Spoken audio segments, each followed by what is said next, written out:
not just his teammates that he disrespected. I think he disrespected, a lot of Nigerians with behavior, because you cannot be representing the Nigerian national team and behave in such a way, thinking that you're bigger than the team. Now, it's normal that you would get angry on the field. That happened. But it is what happened after that I particularly have a problem with. The fact that he left the team when they needed to gather like they always do after games and stuff.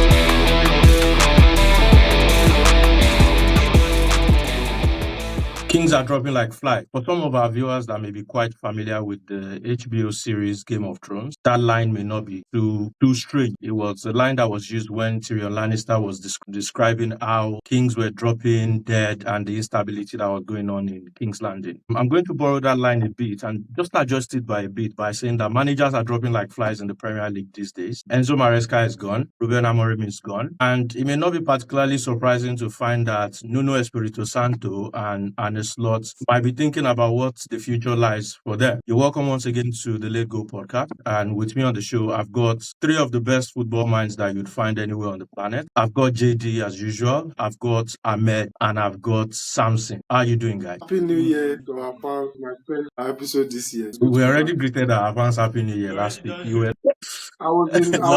to you, Samson. I was away at Benfica.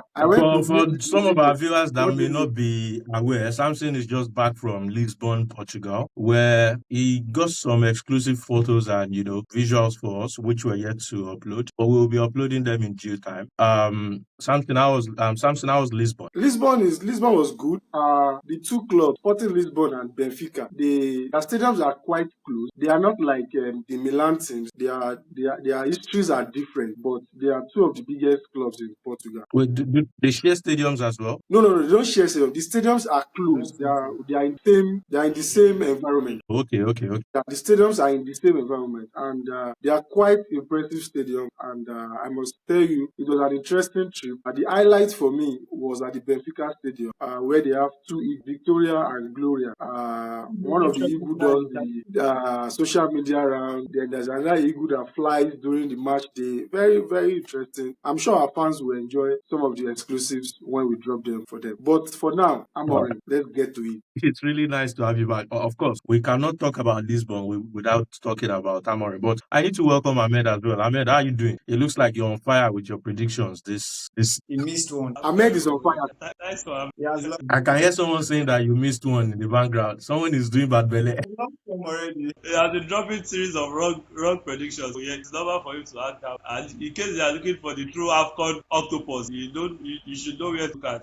How are you doing, JD? How has the week been going? It's just Tuesday, but how has the week been? I'm doing very good. Thank God. It's a new year, so we're just all right. So we're not going to waste too much time. We just want to, quickly, as it is hot, so to speak. We're going to start, like I said, with someone that's quite related to Lisbon, because Samson just got back from Lisbon. We're going to be talking about Ruben Amorim, the former Sporting coach, former Manchester United coach. I mean, we can call him the former Manchester United coach now. Enzo Maresca was sacked on New Year's Day. Ruben Amorim was sacked a few days later. I think it was yesterday, if I'm not mistaken. Yesterday or 2 days ago. Everything has just happened so fast that I can't even remember exactly when it happened now. What are your first thoughts? Do you think Manchester United waited too long? Do you think it's still, do you think it's a good decision? Do you think that what are your first? I just want to know what's going on your mind as far as that, that particular news is concerned. Amen. Anyway, it's a long time ever since now the other regardless of ever since Ferguson United. This time around, when Amorim's incident is so up down, and that I think ended up himself, judging by his game interview he had after last game. Trump bombshell sort of photo marks made after that. He said he was appointed as the management, and anyone else should also do their job. What he has said is something that has a lot with what is in Manchester. Feels like being old on a very high standard where he does longer. He's pointing fingers at the backstab sporting directors as far as signings and all, and they're so not saying. So right now, I don't think that's as a prize left to me. I think that something that should have happened way before now, for the start of the season. Judging by last show, it wasn't impressive. And started on that same couple of wins here and there, no consistency. There is nothing to write home about at this United show. But the question now is, where did they come here? A whole lot wrong. United spending much and at that squad really point at quality. So it's similar to what we have in Chelsea. by. But with United, I think that's right. They need to go beyond just put things in order in managerial level. Have a sporting director who is in tune with club's ambition, and they have to appoint who is also in line with what club is trying to achieve as far as style of play is concerned, as far as equipment is concerned. They need to put all these things in order before going ahead to decide on who will be their next coach. I've seen links to former Inter's coach in Simon Inzaghi, who is definitely a coach, but you shouldn't set him up. He's a good coach, no doubt, but you need to fix the back room too. If he's coming into the same system with the same caliber of players, are you telling me you want him to perform some sort of magic? So you have to get things in order. The right sporting director, the philosophy should be the same right from the feeders team to the first team. So that is how it is properly done elsewhere. So they have the same system. You can't just keep throwing shit at the wall and hope it sticks. So that's what they've been doing in mind. So I would stop at this point. I think it is inevitable. The sack was coming a long time. Right. So I get from everything that you said. Yeah, we can hear you, Sam. From everything that you said, Ahmed, I get the impression that you believe that the problem with United is not just down to the coach. There's some other, they obviously have some other underlying problems. And I know we've discussed this many times on this show, but I also feel like sacking the coach sort of sends a message to the fans, at least, or to anybody that cares to notice that they are putting the coach on the line for some of the problems that they've had. They're basically saying the coach has been the problem all this while. If we get him out and we bring in someone else, everything is going to change. I'm going to put this question to JD now. Do you think that bringing someone in now sort of helps them salvage their season? Does it maybe, guarantee their place in the top four, for example? Obviously, Ahmed has mentioned that they've been linked to Simone Inzaghi recently, but it looks like the most concrete link at the moment will be a return for the babyface assassin Ole Gunnar Solskjaer. Do you think that bringing in Ole Gunnar Solskjaer, for example, elevates their game and puts them back in definite contention for top four spots in Premier League? Honestly, within their season depends kind of the bringing. Let's say, okay, we bet that they are linked to Simone Inzaghi. This is a reputable coach, somebody with pedigree in European football. If they bring that guy, I feel that their season can still be salvaged because he knows how to manage such surroundings. He's been there before and he can actually tweak again. But bringing somebody like Ole Gunnar Solskjaer back, he's been there before. He failed woefully, and I really do not think that he's the kind of right person to salvage their season. Let's say Antonio Conte was available, would have been the perfect fit for them. But you never can write anything off Antonio Conte. If they bring him, probably might accept their offer. These are the kind of coaches that they can bring out and say, okay, they can salvage something from this season. But without coaches of pedigree like that, I don't think that anything can be salvaged from the season. Zidane is available if they can convince him to just come and work for about 6 months, because I know definitely that one is wasted French job. But bringing back Ole Gunnar Solskjaer, being linked to Darren Fletcher will not change anything. Man United have the cultural problem. It stems beyond the coaching team. It goes way beyond that. It is a problem that is deep rooted. So unless they solve that particular problem, I don't see them salvaging anything from this, and they'll just keep changing coaches here and there, repeating the same cycle, and they have to accept as well that they are falling through. They are in banter era. Until they come to that realization, I don't think they'll be able to fix that problem. Okay. So basically what you're saying is Ole Gunnar Solskjaer's appointment does not really change anything. Doesn't change. Essentially, you've wasted money by firing Amorim. I'm hearing that he's going to receive about 20 something million, if I'm not mistaken, just from the fire. Is Samson still with us? He just went. Okay, it looks like we've lost Samson. But like we said earlier, we do not want to waste too much time on this episode. So I thought I was going to put a question about Man United to Samson as well. But since we do not have him, we're going to move on to the next topic that we have on today's agenda, and that is the hottest news right now. Liam Rosenio. I've read somewhere that he does not like to be pronounced Rosenio. I think it's Rosinio. If I got that correctly, Liam Rosenio has signed a contract with Chelsea until 2022. Obviously, we all understand the circumstances that led to the departure of Enzo Maresca. I do not think that the Chelsea situation was so bad that Enzo Maresca would still not have been able to make top four this season. So it looks like the situation that led to his sacking was more of the pitch issues, disagreements in how he wanted the the club to move or the direction that he wanted the club to face and stuff like that. Now they've brought in quite a young manager. He's would I say is relatively experienced, maybe not experienced enough to manage a club like Chelsea, but he does have stints at All City. He's got stints at Derby County, and his most recent job at Strasbourg, that's in Ligue 1, where he has done very well, very well. But my particular concern is that they've handed this guy a 6.5 year contract. I mean, what exactly do you think is the reasoning behind that, JD? What are they trying to show everybody that they have a long-term plan? Why have they given him a 6.5 year contract? That's the Chelsea model. When Todd Boehly came in, I remember him saying that he was bringing the is it the NFL model into the Premier League. He suggested a lot of reform, of which the Premier League did not buy into. But this is one of the reform that he has been able to establish in the English since he's the owner of Chelsea. He handed out extended contracts to their new signings. They've given about 6-7 years contract, so many players, and it has really affected them. I don't know why they have not been learning from their mistakes. I don't know why you're handing a 6.5 year contract to a coach that you probably might start in the next 6 months. That's the same thing they did with Maresca.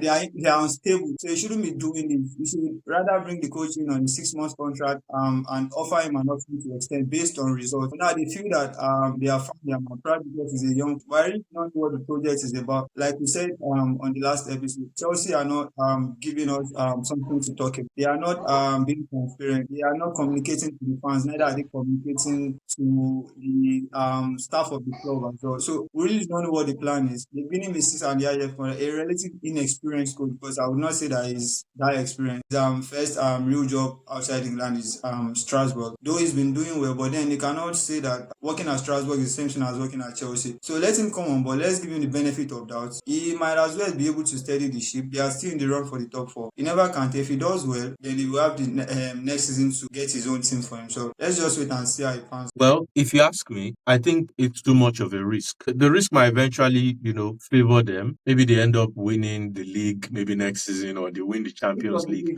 or end up. Which of the But I will still maintain. which of the No, I'm just saying. No, let's just say, the gods of football, if there's anything like that, just favors them. okay? But at this very point in time, it's still much of a big risk. I mean, you're talking about a manager that does not, and I know that the clubs that he has coached are not particularly big clubs, quote and unquote. I mean, All City is not one of the household names in England. Derby County, the same thing. Was he not Even Strasbourg assistant in France. was he Sorry? not assistant coach at Derby? Because I think he took over at some point, if I remember. But I know he was assistant to Rooney, Yeah, if I'm not they mistaken. got ready. But then I think he took over at some point, maybe after Rooney left or something. Well, I know he had a bit of a stint with them as well. So at this very point in time, it's still very much of a risk, if you ask me, because I think that managing clubs like Derby, Hall, and Strasbourg is not the same thing as managing a club like Chelsea. The demands are quite different. Although I would also argue that the way that Chelsea is being run is not in such a way that you would expect a big team to be run. Like I said on last episode, I think that what Chelsea are running is a trading scheme. And I completely agree. Liam Rosenio probably fits into that system because he comes in, probably helps a few players to do well. They do quite well, and then they flip about 10 of those players in the summer, bring in another 10 players, and then start the process again. But it's nice to have you back, Samson. We're just talking about, about Rosenio and Chelsea and the fact that he has been given a 6.5 year contract. Do you think that this bodes well for Chelsea? Do you think that they're looking more into the long term, or they're just trying to pose as people that actually have long-term plans? Meanwhile, they actually have plans to maybe sack you in the next 1.5 years. Because if you look at, I think Pochettino also got a long contract. I think Maresca also got a long contract. Even them long contracts, if you ask me, does not look like they actually have plans to stick with you for a long time. From So a what are your thoughts? from a financial point of view, it protects the club from termination allowance or termination payment when they sack the manager. Because I want to believe even for managers, salaries are prorated like ballers. So when you give a manager 6 years contract, when you're sacking him, you are really not paying him. But beyond that, if they explain what they are doing in Chelsea and you understand, maybe they did not explain well because because the model they are implementing at Chelsea is confusing even to the fans. And I want to just dart to United a bit and just pick some comparisons between what has happened to Amorim and what has happened to Maresca. I think the era of managers have gone. Clubs now want to have head coaches that they can control and they can discard when they like. Unfortunately, everybody wants to copy Real Madrid, but they do not know, but they are copying Real Madrid wrongly. Real Madrid is the biggest club in the world. They buy the biggest players in the world. They buy players that even without a manager, they can finish in the top four. Those guys should just be picking themselves. They can finish in the top four. Then you want to replicate something like that at a club like United, where you buy overpriced players. You buy a Sesko, you buy a Kunwa, Gittins, don't and forget Gittins. you buy Gittin 50 million. Romeo Lavia was bought for 53 About million. 55 million. He has not played 90 minutes. 50 million pounds. 55 million. 50 He has not played 90 minutes since he joined Chelsea, and they were celebrating his birthday today. So there's a shift in the employer relationship when it comes to managers now. And like I said something to Yinka earlier, I don't know whether it's today or yesterday. There are few brilliant managers in the game now, and there are fewer brilliant sporting directors in the game. If you look around now, before you count the City guys, the Liverpool guys, Inter directors, Madrid, I don't see any club that has good backroom staff like that. There may be Arsenal. Chelsea are just, I don't know. Whatever is happening at that club, it's not normal. Because like you said, at the end of the summer, they will flip like 10 players. They will buy another 10 players. I mean, we don't know if it's true, but Maresca said, I don't know if he said it, but there were allegations that it was the medical department that tells him when to play a player, how long to play a player for. I mean, it's uncalled for. Anyways, Amorim is gone. United are thinking of Fletcher, and I don't know. We wish them all the best. So it looks like Samson's signal is not particularly great. I'm not sure. I'm not sure if you finished, but we're just going to try to move on. And just to sort of address your, I know you and I have not particularly been on the same school of thought when it comes to whether the world or the world of football needs more coaches than managers, or whether they need more managers than coaches.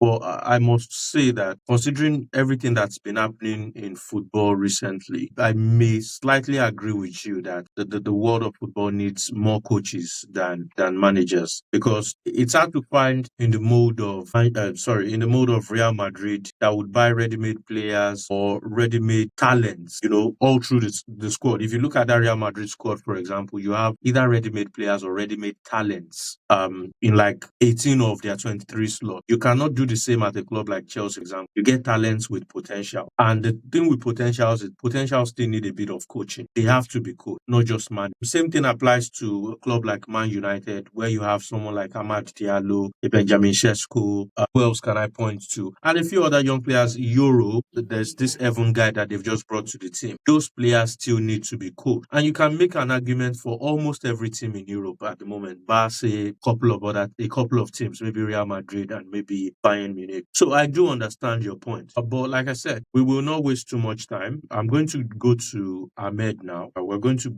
briefly drop, our 2 cents on Serie A and Como's performance in the league this season. As most football followers already know, the title race in Serie A is quite tight, very, very tight this season. But one team has particularly surprised everyone, and that's the team coached by Cesc Fabregas. This evening, just before Roma played this evening, they were in the top 4 slots. I think they were 4th this season, and basically they've been doing well. They've been doing quite well this season. I would like to ask Ahmed, what do you think is the reason for their success this season? Is it just money? Is it that they have a very solid structure behind them? Is it that Cesc Fabregas is so good that he's holding everything together and, doing really well on the field, which is why, they are doing well on. What do you think is the reason for their success this season? The answer is beyond that. Let's not forget. Yeah, I don't agree. Let him land. You don't have to agree. And also don't forget that he has strongly back, so to say, relatively the starting at the start of the season. Also targeted that. Add to that the philosophy that says Fabregas are to the city and playing as much as playing very, and also not conceding while at it, which is very impressive. pushing pressing Fabregas. This is a side that has conceded just 12 goals this season, and large chunk I of think they have that the game is second best defense in Serie A this season. Yeah.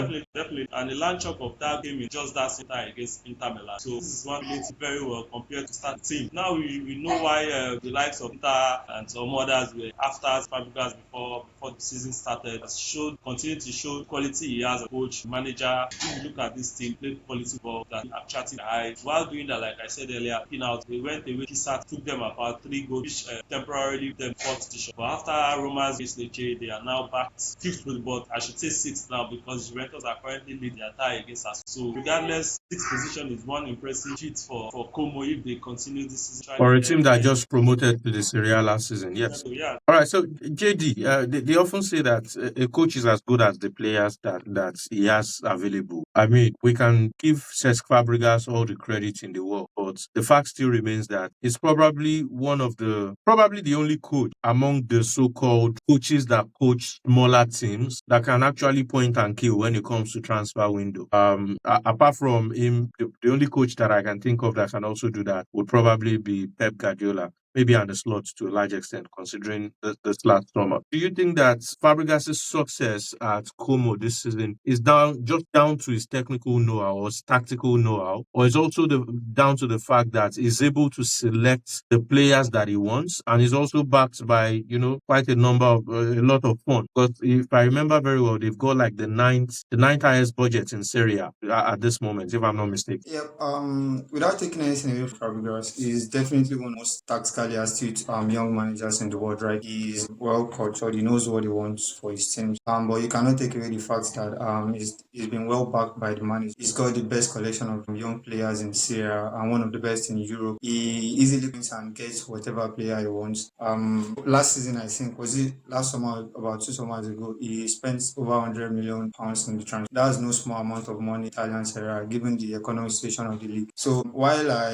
admit that Fabregas is a wonderful coach, he's growing really well, you cannot take fast that he's well backed financially, and that has been playing a huge part in his success on the field, because I don't feel that he can generate any sort of results without collection of players. He can be a very good coach, but without the proper crop of players or tactical know-how, we definitely produce no results. We have seen that with Pep Guardiola. Every now and then he makes a shift in the transfer market, and already he's looking at a few players in the transfer market. The philosophy of Pep Guardiola is what Fabregas is building on, so we can already see it. But I feel that if they qualify for Europe next season, be able to properly fight Fabregas for whom he is, will know what his capacity is really. But for now, I think that both the management which are working pretty well. They are working alongside each other. Fabregas is good, and the management are as well helping him to get it. Well, if he manages to qualify Como for Europe, I don't see him being at Como next season. I think that one of the big boys will come and sweep him away from that one. But I think he would want to establish himself before he makes that move. He knows that he's not. With Como. He knows that he's not. The way I see it is, if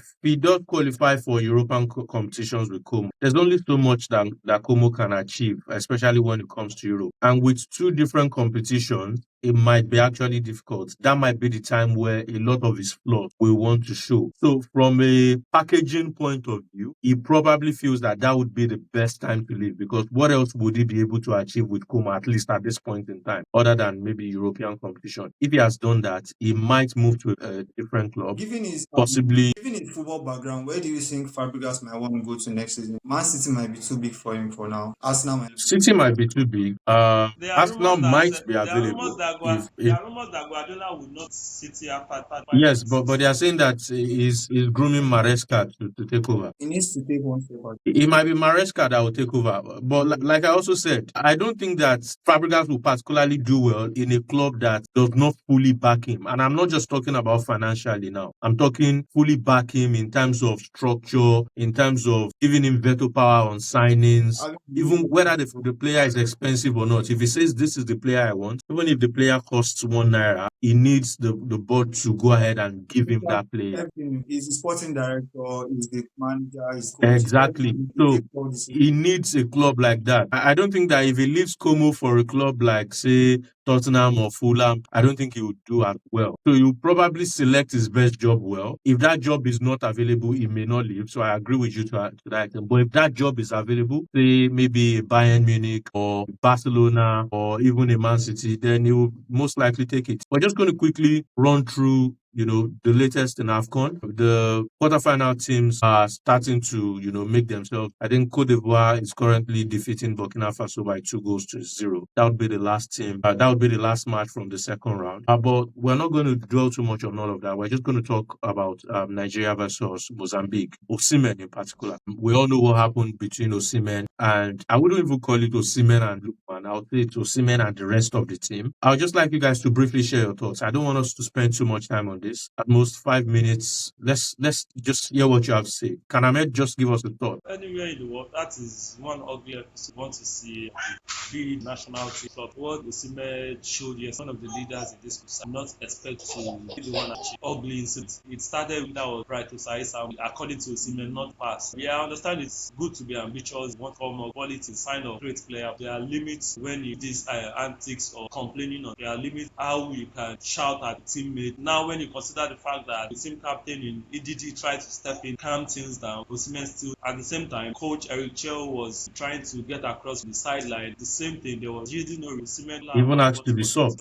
He signaled that he wanted to come out while Chelle was correcting him. After that moment, before the sub actually came to there was still about 5 football. Osimhen stopped playing. He started walking, didn't get involved playing. That's nothing to write about. I'm very disappointed in Osimhen. Yeah, no doubt, he's a quality player. I think there's a question why, because we all wanted him to join a big side for the start this year. So we now understand the reason why the likes of Chelsea or Manchester or Arsenal of this world are not going in for Osimhen. He had to settle for Galatasaray. This episode explains why big sides are staying away from profile called Osimhen. I don't know how it was set. Heard rumored at some point we heard that we threatened to leave the AFCON side and go back to Galatasaray. We also heard that things have been settled, and that regardless of how it is set, that is one episode that destroyed the balance, and that also speaks volume about vacuum of leadership in the Eagles side. Back in the days, we have the likes of Mikel Obi on the field. You would rather not see Obi. I don't know, you might have his shenanigans, but never in the public eye would advise Mikel Obi do such a good. And before his time, we had the times of Eyama and all. So right now, it is a bad thing that Osimhen, so to say, is the biggest name in the squad, and there is no profile to mentor them generally. Because if you look at it, really, also Osimhen is also a young man as far as football is concerned. We don't have veterans in the squad who can shape the younger ones to order, who can mentor them in a way that they don't destroy the team chemistry. Because that was one night that we should talking about excellent performance, but instead it has been overshadowed by the ugly episode between Osimhen and the team. So